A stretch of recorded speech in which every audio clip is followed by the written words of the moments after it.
Hello dear students, I am Kangana Barwa. I am welcoming you again to my second video, which is on electric field and charges quick revision. So today I am going to do a quick revision on this particular chapter. So let's get started.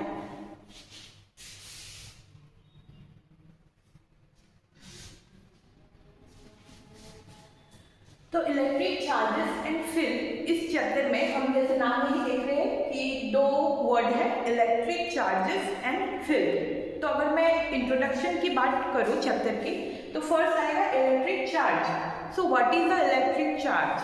अगर हम देखें कि किसी भी subject किसी भी object में जो इलेक्ट्रिकली चार्ज है, इलेक्ट्रिकली चार्ज ऑब्जेक्ट में क्या होता है, अगर किसी भी इलेक्ट्रिकल इक्विपमेंट के पास अगर हम जाए तो हम क्या करते हैं, एक फोर्स महसूस करते हैं, एक खिंचाव या ऐसा हम इलेक्ट्रिकली चार्ज ऑब्जेक्ट के पास एक खिंचाव महसूस करते हैं या फिर क्या करते हैं, एक दूसरे को दूर धकेलते हैं इलेक्ट्रिकली चार्ज ऑब्जेक्ट।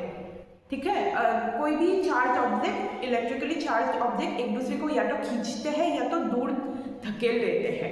तो ये जो फिनोमेना है ये किसकी वजह से होता है, ये होता है चार्ज की वजह से, चार्ज के प्रेजेंस की वजह से ये खिंचाव या दूर धकेलना ये फोर्स जनरेट करता है ये चार्ज। ठीक है, और चार्ज इलेक्ट्रिक चार्ज की अगर हम बात करें तो ये बेसिक है, सबको पता ही होता है कि चार्ज कितने टाइप्स के होते हैं। चार्ज हमेशा दो टाइप्स के होते हैं, नंबर 1 विच इज पॉजिटिव और नंबर 2 नेगेटिव। तो पॉजिटिव और नेगेटिव दो टाइप का चार्ज होता है। फिर इसका एक इंपॉर्टेंट पॉइंट है कि like charges repel each other, like charges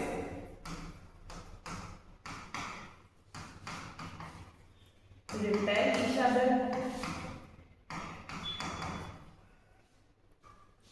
and unlike charges just attract each other।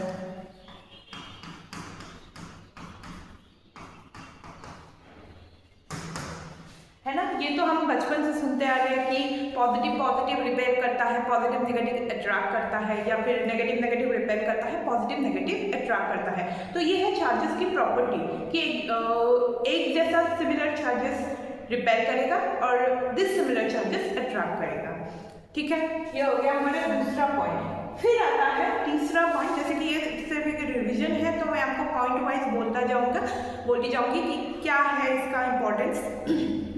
तो इसका तीसरा पॉइंट क्या है कि आपका चार्ज, कोई भी ऑब्जेक्ट, अगर मैं मान लूं ये एक बॉडी है, एक ऑब्जेक्ट है, कोई भी बॉडी है, ये क्या है, पॉजिटिवली चार्ज है। ठीक है, किसी भी बॉडी को हम कब बोल सकते हैं कि वो पॉजिटिवली चार्ज है या नेगेटिवली चार्ज है, वो किसके ऊपर डिपेंड करेगा, वो इसके ऊपर डिपेंड करेगा कि नॉर्मल स्टेट में एक बॉडी पॉजिटिव और नेगेटिव दोनों चार्ज न्यूट्रल कंडीशन में होता है, दोनों बैलेंस कंडीशन में होता है ना।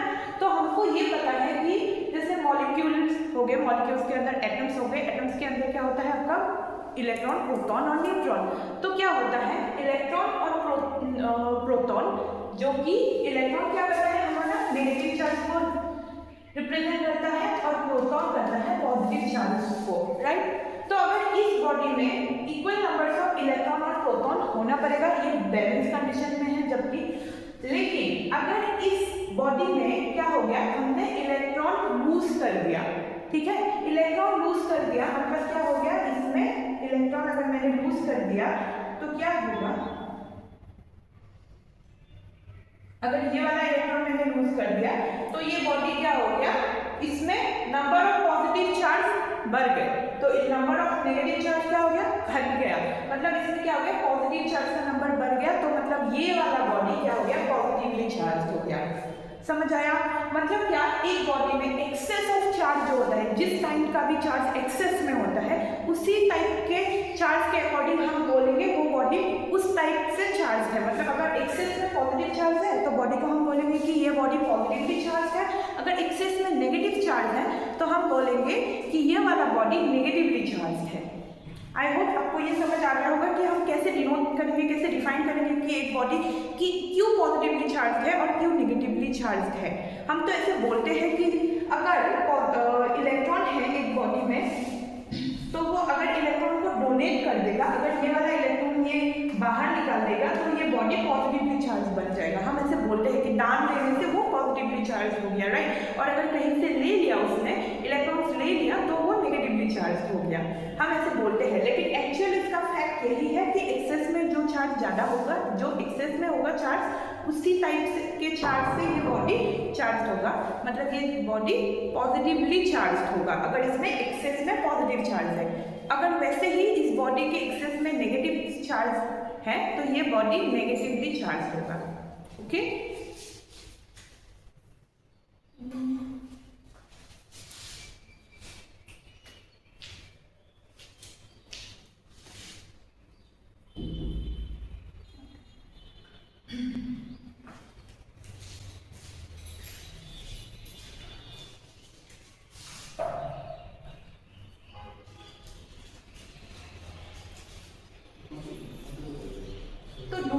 तो हम सेकंड टॉपिक पे आते हैं इस चैप्टर के। जो सेकंड टॉपिक है वो क्या है, वो है कंडक्टर्स एंड इंसुलेटर। तो ये है नंबर 2 पॉइंट। तो कंडक्टर और इंसुलेटर, और साथ ही में इसमें एक और इम्पॉर्टेंट पॉइंट है जो कि है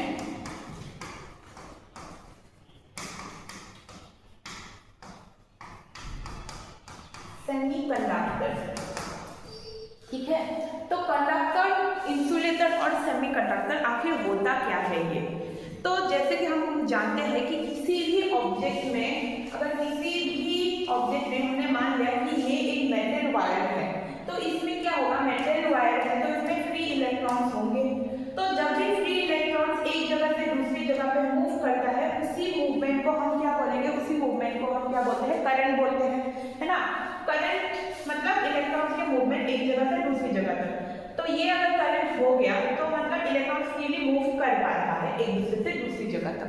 तो जो भी मटेरियल, जो भी ऑब्जेक्ट इलेक्ट्रॉन्स को या फिर इलेक्ट्रिसिटी को कंडक्ट करता है, उसी टाइप के मटेरियल्स को हम कंडक्टर बोलेंगे। जो इलेक्ट्रिसिटी को कंडक्ट करता है, जो इलेक्ट्रॉन्स को पकड़ के नहीं रखता, वो कंडक्ट कर देता है, तो उस टाइप के ऑब्जेक्ट्स को हम कंडक्टर बोलेंगे। ठीक है, अब इंसुलेटर क्या होता है, इंसुलेटर होता है इसका ऑपोजिट। इंसुलेटर मतलब क्या, इस बॉडी में हमने बोला कि करंट का मूवमेंट यानी कि इलेक्ट्रॉन्स का मूवमेंट। ठीक है, करंट मतलब इलेक्ट्रॉन्स का मूवमेंट। लेकिन अगर इस बॉडी में ऐसा कुछ रेजिस्टेंस आ जाए या ऐसा कुछ है जिसकी वजह से इलेक्ट्रॉन्स मूव नहीं कर पा रहा है, इलेक्ट्रॉन्स के मूवमेंट को बाधा दे रहा है, इसमें कोई ऐसा वॉल जैसा है या फिर कुछ ऐसा है जो इलेक्ट्रॉन्स के मूवमेंट को रोक रहा है, इलेक्ट्रॉन्स एक जगह से दूसरी जगह तक बिल्कुल ही मूव नहीं कर पा रहा है, तो इस टाइप के बॉडी को हम इंसुलेटर बोलेंगे। ठीक है, तो इंसुलेटर क्या होता है, इंसुलेटर बेसिकली ये होता है कि अगर इस ऑब्जेक्ट में, इस जो हमने अभी कंडक्टर का एग्जांपल लिया, सपोज यही एक ऑब्जेक्ट है लेकिन ये मटेरियल अभी चेंज हो गया।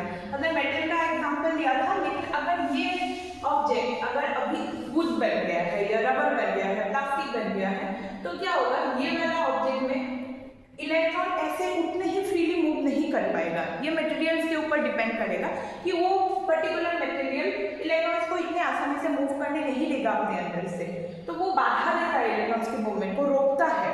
तो उस टाइप के मटेरियल्स को हम क्या करेंगे, इंसुलेटर बोलेंगे, जिसमें इलेक्ट्रॉन्स बिल्कुल ही मूव नहीं कर सकता। ठीक है, अगर इस हमने बोला कि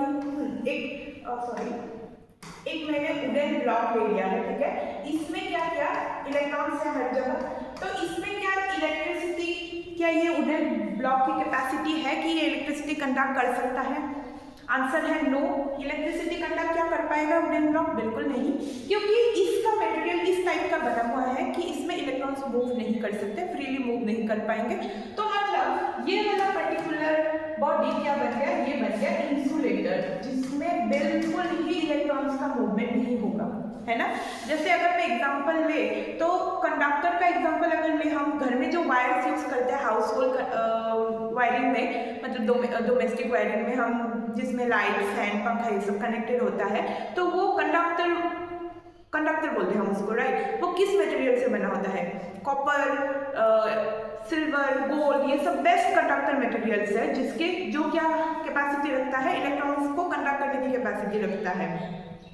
लेकिन अगर उसी जगह वही बात हम क्या करें, क्या हम जब अगर कोई शॉर्ट सर्किट हो रहा है या किसी भी मतलब अगर हम बोले कि किसी बोर्ड में अगर करंट लीक कर रहा है जैसे, तो हम क्या करेंगे, उसको ड्राई वुड से या ड्राई बैम्बो से हम उसको टच करते हैं ताकि हमें करंट ना लगे, है ना। वो क्यों करते हैं, क्योंकि वो बैम्बो, ड्राई बैम्बो या फिर वो वुड पीस, वुड स्टिक, वो क्या होता है, बैड कंडक्टर होता है करंट का, यानी कि वो इंसुलेटर होता है, उसके अंदर से करंट पास नहीं होने देता है। वो समझ गए आप लोग? आई होप आपको ये एग्जांपल समझ में आ गया होगा। तो हमने क्या किया, कंडक्टर और इंसुलेटर डन हो गया, हमें समझ आ गया कि आखिर में ये कंडक्टर और इंसुलेटर है क्या चीज। अब ये आता है सेमीकंडक्टर पे। तो नाम से ही पता चल रहा है सेमी और कंडक्टर। तो सेमी हम कहाँ लगाते हैं, जो पार्शियली कुछ होता है, राइट। तो ये सेमीकंडक्टर यानी कि पार्शियली कंडक्टर है।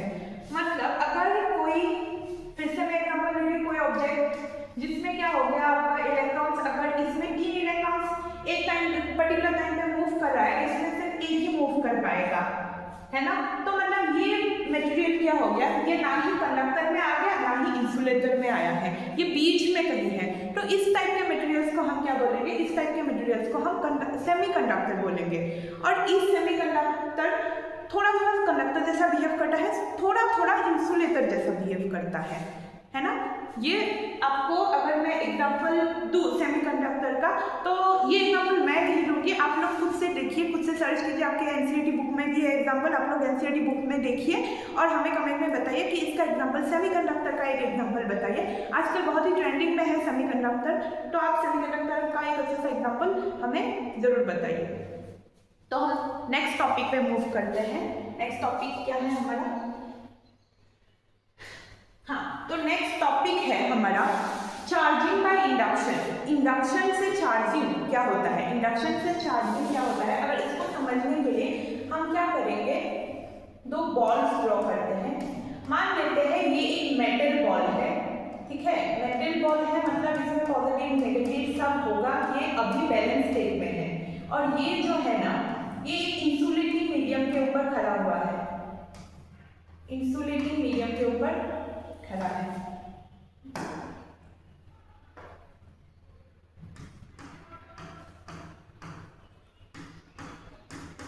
ये हो गया इंसुलेटर और ये हो गया मेटल, मतलब कंडक्टर, कंडक्टिंग मटेरियल।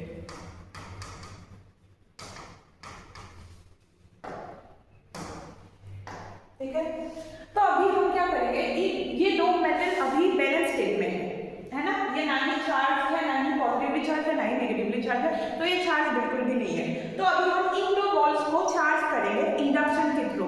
तो इंडक्शन के थ्रू अगर किसी के ऑब्जेक्ट को चार्ज करना है, मतलब कैसे चार्ज करेंगे, बाहर से कोई भी एक्सटर्नल चार्ज हम इसमें अप्लाई नहीं करेंगे। हमें ये हमेशा याद रखना है कि चार्ज का इंडक्शन में हम बाहर से कोई भी एक्सटर्नल चार्ज अप्लाई नहीं करते हैं, इन दोनों मतलब टच नहीं कराते हैं, इसमें एक्सटर्नल फोर्स कोई भी अप्लाई नहीं कराएंगे, इसको इंडक्शन के थ्रू चार्ज कराएंगे। वो कैसे, अभी हम देखते हैं। ये 2 बॉल्स के पास मैंने क्या किया, एक ग्लास रॉड लेके आई मैं, जो क्या होगा, पॉजिटिवली चार्ज होगा, ठीक है। दोनों बॉल्स के पास एक ग्लास रॉड लेके आई, पॉजिटिवली चार्ज होगा, और दोनों ही बॉल्स को मैंने कांटेक्ट में लाकर रख दिया। तो अगर ये ग्लास रॉड आ गया तो क्या होगा, ये पॉजिटिवली चार्ज है, तो ये क्या करेगा, सब नेगेटिव चार्जेस को अट्रैक्ट करेगा। तो अब ये दोनों कांटेक्ट में है, ध्यान देना कि दोनों ही बॉल्स कांटेक्ट में हैं, तो चार्जेस का ट्रांसफर इस बॉल से बॉल ए से, इसको अगर हम बॉल ए और इसको बॉल बी नाम दें, तो बॉल ए से बॉल बी में चार्जेस का ट्रांसफर इजीली हो सकता है क्योंकि ये दोनों कांटेक्ट में हैं। तो बॉल ए से बी में चार्जेस का ट्रांसफर होगा और सारे के सारे नेगेटिव चार्ज इस एंड में टुवर्ड्स द ग्लास रॉड में आके चिपक जाएगा। और अब ये जैसे हमने चार्जेस की प्रॉपर्टी में पढ़ा था, नेगेटिव चार्ज एक दूसरे को अट्रैक्ट करेंगे और वैसे ही पॉजिटिव चार्ज रिपेल करेंगे, यानी कि सिमिलर चार्जेस को दूर धकेलेंगे, उस एंड में जाके सारे के सारे पॉजिटिव चार्जेस जाके चिपक जाएंगे, ठीक है। अब हम क्या करेंगे, धीरे धीरे ये दोनों बॉल्स को हम, बॉल ए और बॉल बी को हम थोड़ा सेपरेट करेंगे। तो सेपरेट करने में कर दिया सेपरेट। तो क्या अभी लास्ट स्टेज में हम क्या करेंगे, ये ग्लास रॉड को हम हटा देंगे, तो ये बॉल्स क्या बन गया,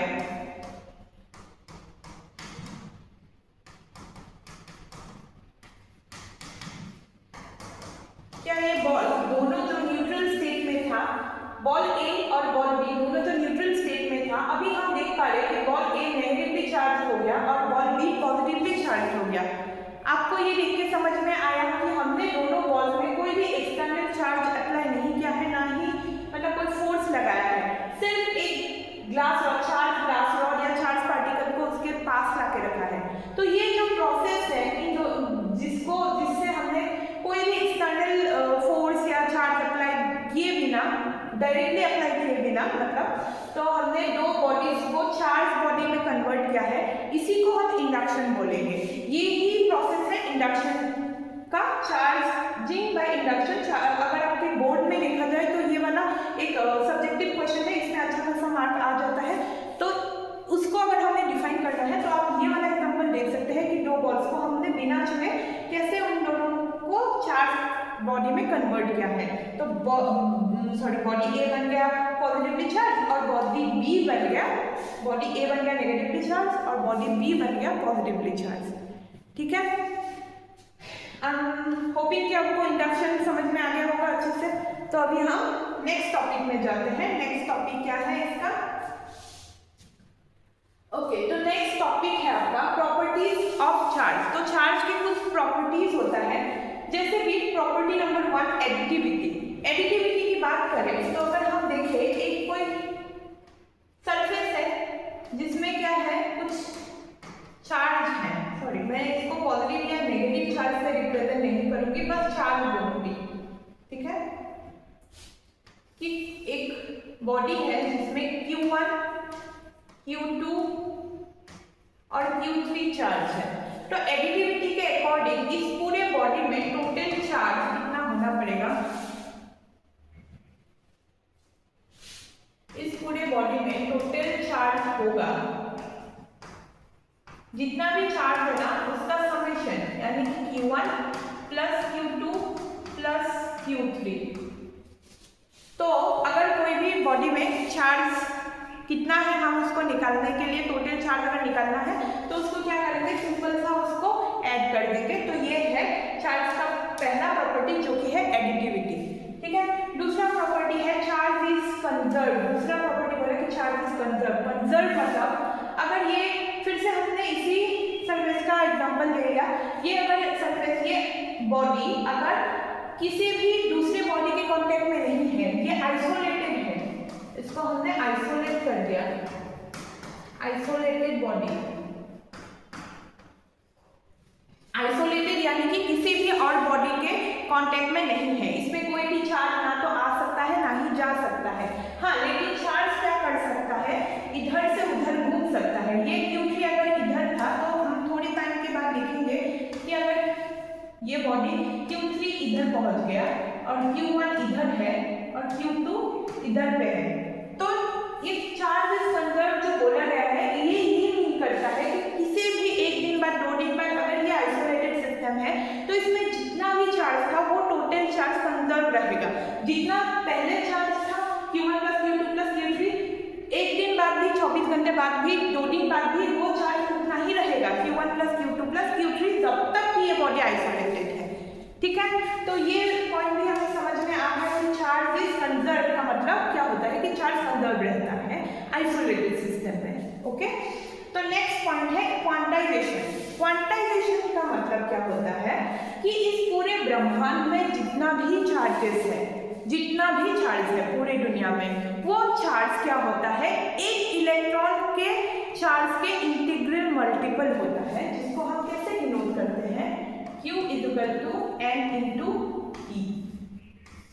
इसी को हम बोलते हैं क्वांटाइजेशन ऑफ इलेक्ट्रिक चार्ज। मतलब एक चार्ज को हम कैसे डिनोट करेंगे, इस सिस्टम में अगर दूसरा सिस्टम ले ले कि इसमें एक Q चार्ज है तो ये कितना होगा, ये चार्ज को अगर हम मैथमेटिकली रिप्रेजेंट करेंगे तो वो एक इलेक्ट्रॉन के चार्ज के इंटीग्रल मल्टीपल होता है। तो एक अगर इसमें 2 चार्ज, इसमें चार्ज 2 है तो इसका टोटल चार्ज कितना होगा 2 into 1 इलेक्ट्रॉन का चार्ज, राइट। तो इसमें अगर 1 है तो 1 into 1 इलेक्ट्रॉन का चार्ज, ठीक है। इसके साथ साथ आपको ये भी पता होना पड़ेगा कि एक इलेक्ट्रॉन का चार्ज कितना होता है, एक इलेक्ट्रॉन का मास कितना होता है, प्रोटॉन का मास कितना होता है। तो आइए सब बेसिक प्रॉपर्टीज जो आपको क्लास 11 में ही मेरे ख्याल से या फिर क्लास 10 में ही आप लोगों को पता है, ये सब पता आप लोगों ने पढ़ लिया होगा, इसलिए बेसिक्स हम अभी नहीं छू रहे, जैसे कि ये रिविजन है। तो हम बेसिक की अगर बात करें तो अगर आप लोग को बेसिक में कोई चैप्टर चाहिए कि बेसिक से हम स्टार्ट करें तो आप लोग हमें बोलिए, हम जरूर उसमें भी वीडियो बनाएंगे। अभी तो हम रिवीजन कर रहे हैं, तो आपको एक इलेक्ट्रॉन का चार्ज, मास, ये सब आपको पता होना चाहिए, ठीक है।